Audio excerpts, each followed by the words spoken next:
You're listening to the Huddle Up Podcast with Chad Jensen and Zack Kelberman. Join Broncos Country's deep divers at milehighhuddle.com and sound off. And now it's time to drop some knowledge. Welcome in, everybody, to the Huddle Up Podcast, presented, as always, by Mile High Huddle and 24/7 Sports. I'm your host, under the weather, hanging in there, Chad Jensen. With me, as always, my partner in crime. He is your Denver Broncos reporter for 24/7 Sports. He is Zack Kelberman. Zack, the last time we were able to come to our listeners on a pod, we were in a kind of between a rock and a hard place because we had literally gone through all of Monday, day one of the legal tampering period. Nothing happened, so we're like, well, let's get a pod in, and literally I'm about to hit publish. Actually, no, I had just published the podcast and the news breaks on Kareem Jackson. So just frustrating. Yeah, it was a tough spot because that's that tampering period where deals can strike any time, and Elway is very predictable. I remember I was looking at my phone, and then I saw it on Twitter that they struck an agreement, and that was right after I just tweeted, preaching patience. The Broncos will sign someone, and not to get up in arms about it. And it ruined that pod, Chad, but it made for some good content for us, and now some good storylines for this pod.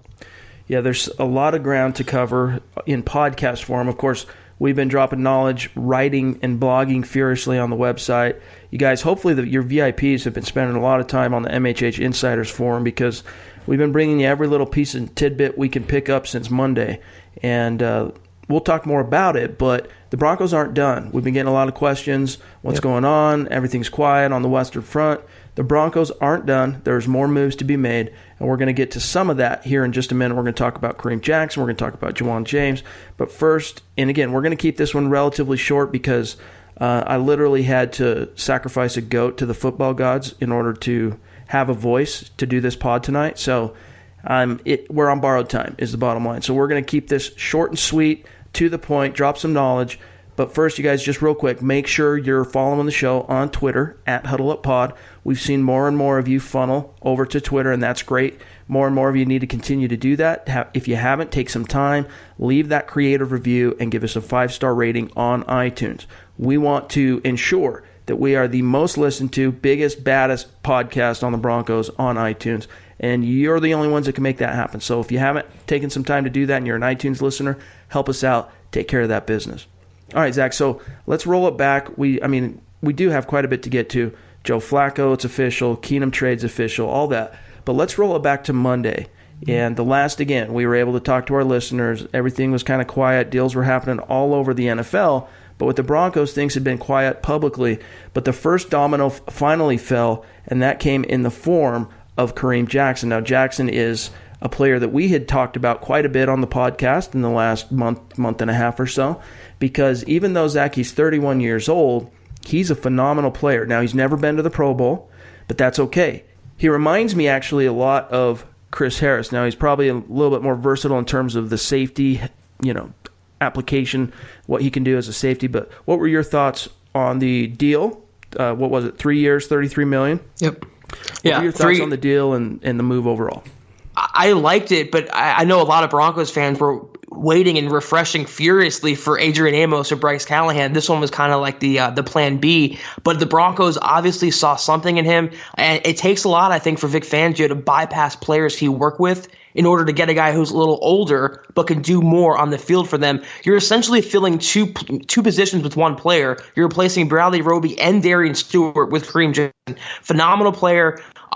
Consistent, reliable, knows where to be on the field, is good in coverage. It's a big upgrade for the Broncos defense, but to me, they still have holes to fill. That secondary is far from complete, and like you said, Chad, I think they're far from done adding to it.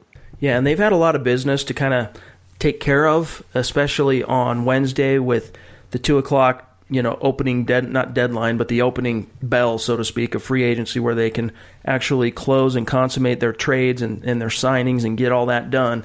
2 p.m. local time. That happened Wednesday. Now, that doesn't mean that Elway, Matt Russell, and his front office guys aren't still on the phones talking to agents, keeping their finger on the pulse of what's going on around the league. They have their targets. More is coming in terms of the Broncos signing guys, but yeah, I can understand why maybe they've been a little bit distracted today. We're recording this obviously Wednesday evening, but back to Kareem Jackson. So it was an interesting piece that Carl Dumler of Building the Broncos published on the website. It was a VIP film room article on Kareem Jackson. And if you haven't had a chance, you VIPs, to go read that, I highly encourage you. He breaks down 5 different plays that highlight kind of the skill set and what Kareem Jackson brings to the table for Vic Fangio. And here's kind of the main takeaway. I want to just summarize what Carl said. He said, look, I didn't get a play in. He's talking about the plays he showcased in the film article. He said, I didn't get a play in to showcase his work at safety in this breakdown, but I would highly encourage people, if they get a chance, to go back and watch some of the Texans' defense from this past season and see how Houston moved Kareem Jackson all over the field. He was deadly, especially in the run game from the safety position. He showed an incredible ability to work through traffic and arrive in the hole with great discipline to square up to the ball carrier. He says, I, for one, Zach, cannot wait to see how Vic Fangio and Ed Donatel can use this new chess piece to make plays all over the field. The Broncos secondary is not complete yet by any means, but Jackson is a huge addition that should make this unit a lot more dangerous this year compared to last. And one of the things, Zach, that I noticed reading this film piece and the actual plays he broke down is, I mean, he can line up as a cornerback. You want him on the outside, fine. But he's actually a phenomenal nickel corner who can hang with these shifty, short area slot receivers and turn on a dime when they're breaking across the middle of the field. He's pretty impressive, even at 31. He is, and he's consistent year in and year out, and that's why I'm surprised the Broncos even got him. Chad, we talked about multiple times Kareem Jackson that I thought anyway he would re-sign with Houston. The fact that he hit the open market, and the Broncos got him for a fairly good price, I feel like. It's basically a 2-year, $23 million deal. They have an out after the 2020 season. He's counting only $6 million against the cap this year. Bradley Roby counted over $8 million last year, and they're introducing him as a corner, but as you said, he can play safety. He's a great tackler, very aggressive hitter. For any Broncos fan who hasn't seen it, there's a video on Twitter of him just lighting up a Broncos player. That's what Vic Fangio covets. That's what he wants. He said tackling is non-negotiable, and that's maybe why he opted for someone like Kareem Jackson over Adrian Amos. I mean, he has his preferences, but this is a good fit for the Broncos. It's an upgrade for Denver's defense, and it's going to help them win right away. Huge upgrade over Bradley Roby, and it's ironic how they were like two ships passing in the night, right? You got Jackson going to Denver and Roby going to Houston, and even though trade, almost like a trade, but you look at it on the surface and you think, oh well, Roby's going to the place that's probably set up to win more now, but I don't necessarily think so. Like John Elway is absolutely convinced that the Broncos are going to compete this coming season with Joe Flacco. We'll talk more about that here probably in segment number 2, but yeah, I'm really excited about what Jackson brings to the table, all the different ways the Broncos can use him. And as it relates to Adrian Amos, everything we heard from behind closed doors from our sources around the league was that the Broncos literally had a deal in place. Amos was coming to Denver, and at the 11th hour, who was it? Green Bay? I'm sorry, I'm operating with like 10% brain power right now. But Green Bay jumped in at the last minute, and there was this revenge factor because Amos felt like that the Bears kind of disrespected him. They made him a single offer early on in this process. It was like 1 year, $4 million. Then he hits the open market and sees all this money going to the safeties, and so that kind of pissed him off. And he ended up, the Broncos they thought, well, as much as we'd like Adrian Amos and we're willing to pay him, here's the thing. We just got Kareem Jackson, and Kareem Jackson can do a lot of the same things that Adrian Amos can, even as a strong safety. Now, Amos is a strong safety, but Jackson can do all those same things. I mean, he's a ferocious hitter. He's a disciplined tackler. He's an aggressive tackler. So, the Broncos can also mine the depth of the roster they have now, Zach. You got Justin Simmons as your free safety projected starter, and it's looking more and more like, we'll see what happens as some of these other free agency dominoes fall, but it looks more and more like, to me, Zach, that the Broncos are really going to kind of give 2019 as the year for Will Parks to say, hey, look, you're going into a contract year, both you and Justin Simmons. Here's your opportunity to be a bona fide starter. Let's see if you can make some money for yourself. Yeah, that's a great point, Chad. And the fact that they haven't shown any interest in either Adrian Amos or Earl Thomas or Eric Berry, who just got cut, to me says they're confident in Will Parks, confident in Sua Cravens, even perhaps in DeMonte Thomas. They have a good nucleus of young safeties on the roster, and who better to get the talent out of them than Vic Fangio and Ed Donatel. One more thing, though, as it relates to Kareem Jackson. Today, even, Vic Fangio said he gave an interview with, I believe it was the Broncos official, in-house media outlet. And he said him and Elway both watched tape of the free agents, and the players that they agreed on collectively, those are the players they targeted. So to me, that says that they disagreed on Adrian Amos, and they agreed collectively on someone like Kareem Jackson. To me, that stood out. But they're definitely not done adding to it. That secondary is barren right now, and Kareem Jackson was just the first domino to fall. Yeah, I mean, it's definitely a leg up over where they were, but they need to add some pieces, and the draft's always going to be there, here in a month and a half or so.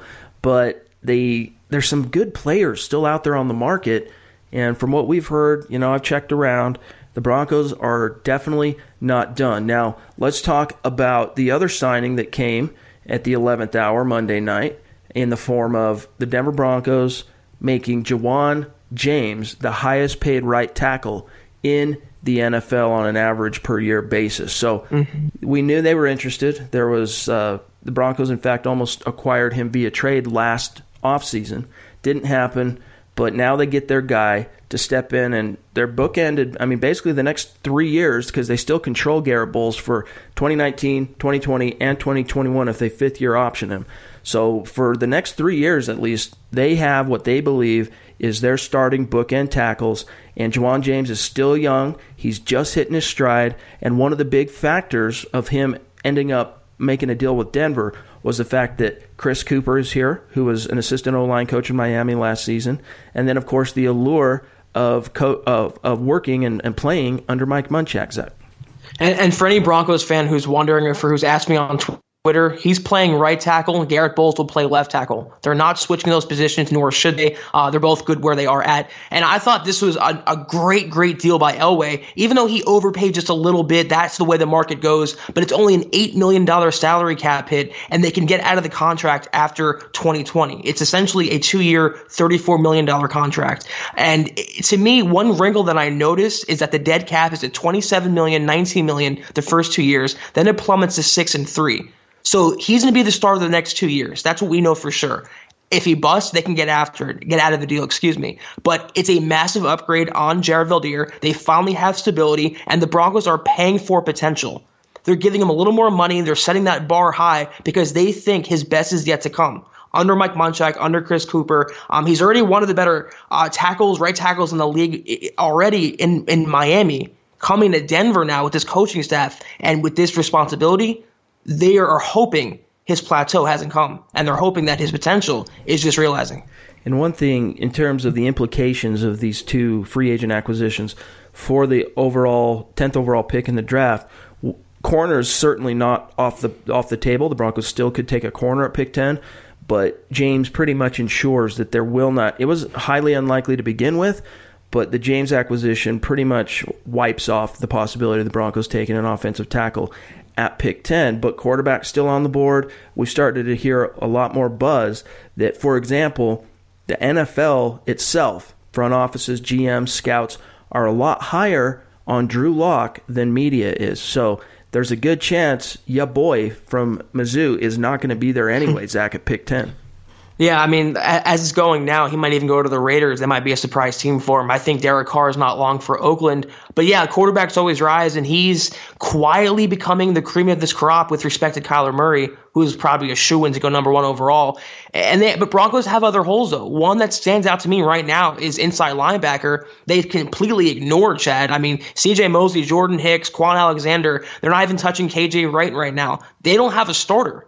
They have Todd Davis and Josie Jewell. They need a sideline-to-sideline, 3-down pass-covering inside linebacker. Whether that's one of the Devons in the draft or someone else, they can't neglect this position. So, offensive tackle, it's off the board. Quarterback, they might not get one, but they have other positions they can address. Inside linebacker, safety, the secondary, tight end they can go after. They're still in good position now. There are a few players still available at off-ball linebacker that could fit the Fangio scheme that we have heard at Mile High Huddle 24/7 Sports that the Broncos have been connected to or have shown interest in. And that includes, in terms of the ones who are still available, KJ Wright, Seattle Seahawk. The Redskins released Zach Brown. He could be one. Mark Barron, the converted safety who's been playing off-ball linebacker for the LA Rams. So there's still a few guys out there that the Broncos could bring in, but it does surprise me because, I mean, I know that they kicked the tires and were very much engaged in the C.J. Mosley sweepstakes, but as soon as that deal was given to Quan Alexander, it priced them out of the C.J. Mosley game, and I don't blame him. We talked about on that podcast on Monday, Zach, $17 million for an off-ball linebacker. I mean, that's the type of money you pay to franchise-changing players. And as good as C.J. Mosley is he really going to move the needle for your franchise? Where'd he sign? The Jets, right? Do you really see that move being able to move the needle in the same way that if you were, for example, usually you see that kind of money paid out to like elite edge rushers who are pressuring the quarterback, sacking the quarterback, creating turnovers?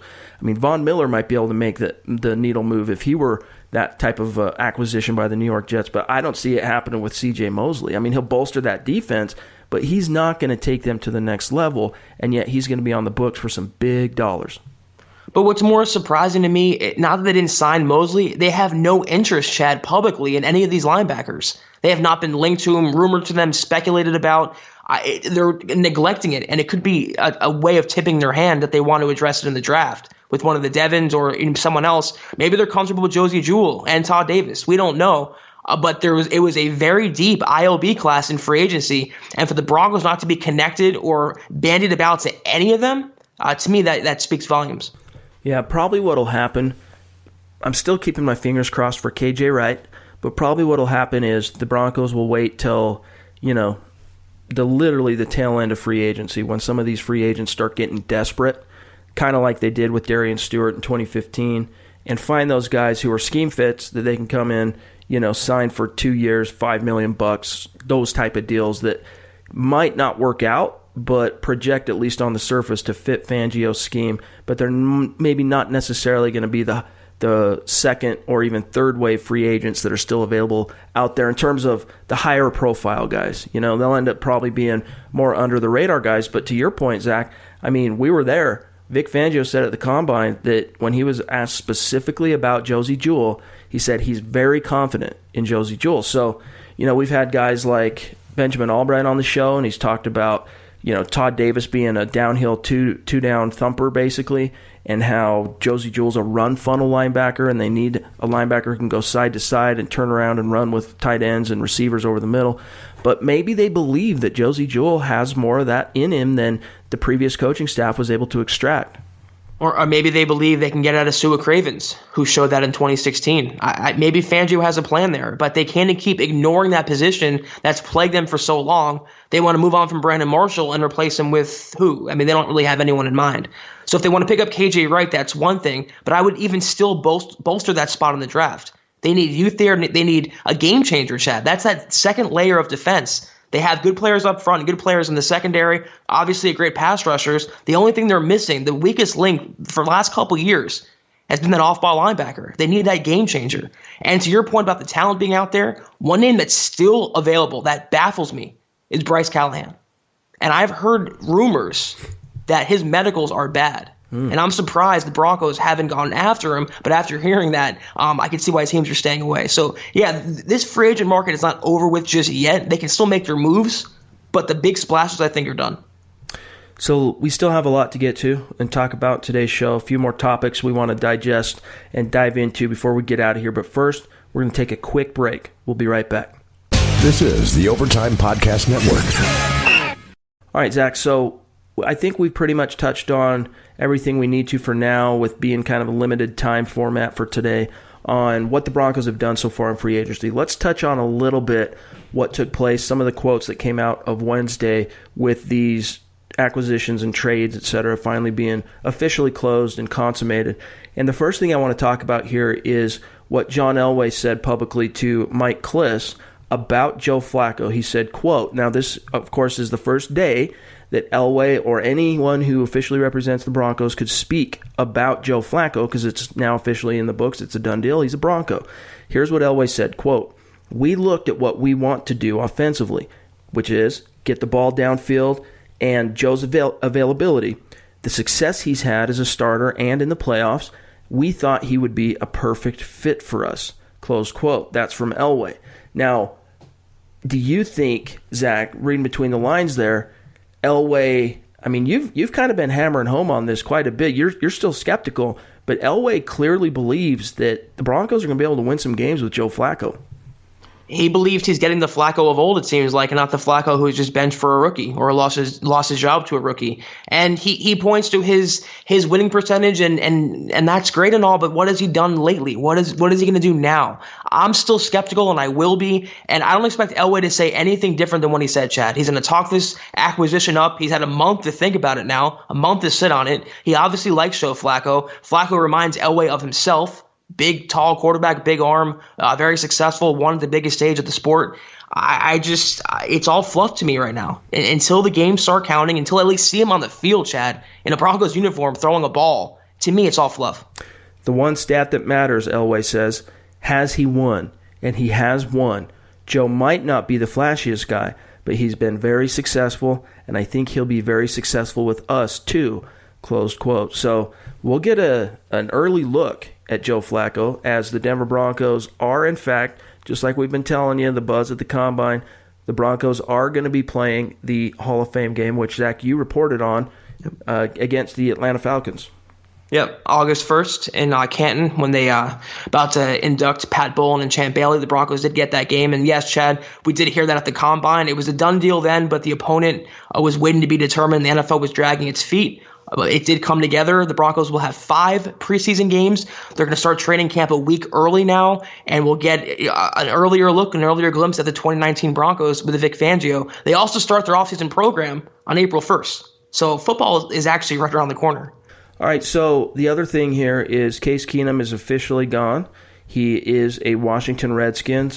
And so that's done. The Broncos washed their hands of Case Keenum, but they're going to be feeling it a little bit. He's got $7 million in dead money the Broncos have to eat this year. But at least they were able to exercise that particular demon and move on. They pretty much paid Keenum to go away. And that says a lot as to how much they think they couldn't win with him. And they believe in Joe Flacco to pay him all that money. And he did well for him, I guess. And he didn't come close to what he was going to offer. And he didn't come close to justifying his contract. But they gave it a shot. Didn't work out, and the Broncos were lucky to walk away, not totally killed in their pocketbook. So let's now talk about what's left for the Denver Broncos. Now, you were tweeting about this earlier on Wednesday. The Broncos have to allocate. Now, we're going to get to cap space. I'm looking at it on Over the Cap, which is always the most accurate. But you were tweeting about this. The Broncos have to allocate, $8 million and some change to the draft class, right? Yeah. And that's if they end up making every selection that they currently have, which isn't a guarantee. They could end up with less. They could end up with more because of trades and things that go down that you can't necessarily foresee in March. So as it stands, though, you factor in the cap hit of Juwan James for 2019 is only, and I say only, but compared to his overall value of his deal, his cap hit this year is $8 million. And for Kareem Jackson, it's $6 million. So when it's all said and done, what the Broncos have left to work with, according to overthecap.com, is $20.3 million. So you can see, I mean, you looked at the big money. I mean, on an average per year, Kareem Jackson's at $11 million. Juwan James was, what was it, Zach, 13 and some change million, right? Mm-hmm. So the Broncos, though, they have one of the best cap wizards in the NFL in Mike Sullivan. They can get creative. So let's just say, for the sake of argument, the Broncos have somewhere in the neighborhood of 12 to 13 million of available cap space that they can continue to spend in this free agent period. So it will be interesting, Zach, to see what unfolds, because before I jumped on this pod, I made some overtures, reached out to a few guys saying, hey, what's going on, man? It's been all quiet on the Western Front with the Broncos. Are they done? I mean, did they get their 2 guys and now they're focusing on the draft or what? And every guy I talked to came back to me with oh no, they still got some moves up their sleeve. They're just waiting for certain things to settle. So they got some coin to spend, though, Zach. Yeah, even taking away the money they'll devote to the rookie class, they have enough to add a mid-tier free agent or trade for one or whatever. They're not done yet. They're going to add, I think, one or two more players, and Elway always likes to put some money aside for a rainy day. This is how he operates. They're not going to cut the cap that close. But one thing they can do, though, to free more space is extend Chris Harris Jr., which to me is a no-brainer move. Derek Wolfe, that's another extension candidate who we talked about, Chad. And maybe move Emmanuel Sanders or restructure there. And that frees up additional millions of dollars. You can add another player, you can extend a player, you can do whatever with. So they have some flexibility left. It's not a lot, but they have enough to where they can add to the roster, and I think they will over the next week or so. All right, so you heard it. That's what to look forward to. And I think it's really interesting how Fangio is kind of imprinting on this process for the Broncos. And Zach, you referenced it earlier in the podcast, but here's the direct quote to Mike Kliss that Fangio gave in regards to working with Elway on free agency. He said, quote, "We talked. When I got here, John and his guys had opinions formed on the market already. We went to work and watched them. When we matched up and saw players the same way, we got excited, and those were some of the guys we went after." And so they've only come away with two, but they've been in the game with other guys, including Adrian Amos, and I know initially on C.J. Mosley before things got ridiculous. So they've got their guys still on the board, Zach, that they're going to be paying attention to and seeing how some of these chips fall. But don't rule out, they've seen three guys, right? They've seen three of their own sign with other teams, including Matt Paradis with the Panthers. We already touched on Bradley Roby going to Houston, and then Billy Turner with the Green Bay Packers. So they still have about 10 more unrestricted free agents who, when things start getting tight toward the end, the main guys I think to watch of that group that could be re-signed and brought back are Domata Peko, Jeff Hireman, and probably Zach Kerr as possibilities, not necessarily shoe-ins, but guys who at that point are going, man, we thought we were going to have maybe more of a market out there. Yeah, we'll take vet minimum type deals or, incentivized type deals in the case of a guy like Hireman who's just struggled to stay healthy. I'm a bigger fan of Hireman than a lot out there because we saw that once he got to starter status this past season, he had that big game. I think it was the Texans with 10 receptions. I mean, he's got some ability. He's kind of a one-trick pony, but it wouldn't surprise me, especially, Zach, where he's a former third-round pick of the team, if the Broncos end up making nice and bringing Hireman back on like a very team-friendly 2-year deal. Yeah, two more names to throw out there are Matt Lacoste and Shaq Barrett, who I would love to have back on a reduced rate. I think he'll land a multi-year deal. It won't be lucrative, but he'll land a multi-year deal somewhere. I would love to have him back. But one thing to me about working with the roster and the construction of it, the personnel, Vic Fangio, you can tell Elway actually respects him on a personal level and as a professional. And as I touched on before in previous pods, I don't think he had that respect with Vance Joseph. So the fact that they're brainstorming and collectively working together, and whether that means missing out on a player that Fangio liked or Elway liked, it's for the betterment of the team. And to me, that's encouraging. And it makes me love the Fangio hire that much more. Yep. Excellent point. And the thing to remember with Shaquille Barrett is I think we all expected him to have a lot stronger market out of the gates. But, I mean, you look at his past two seasons, he's got 7 combined sacks. So you can look at that as a front office guy and go, oh, we're dealing with some untapped potential here. But you can also look that he's played a significant number of snaps in a rotational role, and that's nothing to sneeze at. I mean, last season, even 3 sacks, that's nothing to sneeze at when the starters are combining for almost 27 sacks between Von Miller and Bradley Chubb. So I think Shaq Barrett, like you said, will end up with a multi-year deal somewhere, but don't rule out him just saying, you know what, screw it, I'm going to come back for one more year in Denver and see what I can get done. And I also have a strong feeling the Broncos will bring back a couple of their own in-house free agents. You mentioned Zach Kerr. I think that's a possibility because they need, like you said, Chad, on the previous pod, just a pure run stuffer to clog the middle and to shift the run toward the linebackers and the linemen. So Zach Kerr or Peko, they needed someone in the middle there. They're going to bring back a few of their own guys. And of the group we mentioned, there's some talent there that this coaching staff can take better advantage of on the last staff. Yeah, and I think it was actually a conversation we had off pod, and it's worth mentioning before we get out of here because we're running out of time. But basically, even though Vic Fangio and Wade Phillips run both a 3-4 system, from a front perspective, the biggest difference is that Wade Phillips' front, his down linemen, their job is to one gap and penetrate. And whereas with Vic Fangio's defensive front, his 3 down linemen, their job is more to, I mean, if they can penetrate and get in there, great. That's kind of gravy.